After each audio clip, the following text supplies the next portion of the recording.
പതിറ്റാണ്ടുകളുടെ കാത്തിരിപ്പിനൊടുവിൽ വെളിച്ചമെത്തിയതിന്റെ ആഹ്ലാദത്തിലാണ് മറ്റത്തൂർ പഞ്ചായത്തിലെ ചുങ്കാലിൽ പ്രവർത്തിക്കുന്ന 44-ാം നമ്പർ അംഗൻവാടിയിലെ കുരുന്നുകളും ജീവനക്കാരും.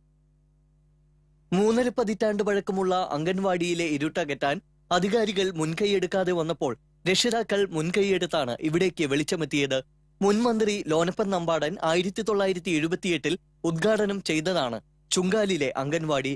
വൈദ്യുതി ഇല്ലാത്തതിനാൽ ഏറെ ക്ലേശം സഹിച്ചാണ് ഇതിനുള്ളിൽ കുരുന്നുകളും ജീവനക്കാരും കഴിച്ചുകൂട്ടിയിരുന്നത്.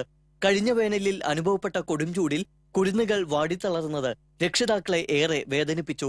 വൈദ്യുതി ഇല്ലാത്തതിനാൽ ചൂടിൽ നിന്ന് മോചനമേകാൻ ഫാൻ സ്ഥാപിക്കാനാകില്ലെന്നറിഞ്ഞ രക്ഷിതാക്കളിൽ ഒരാൾ വൈദ്യുതീകരണത്തിനായി കുറച്ച് പണം സംഭാവനയായി നൽകി.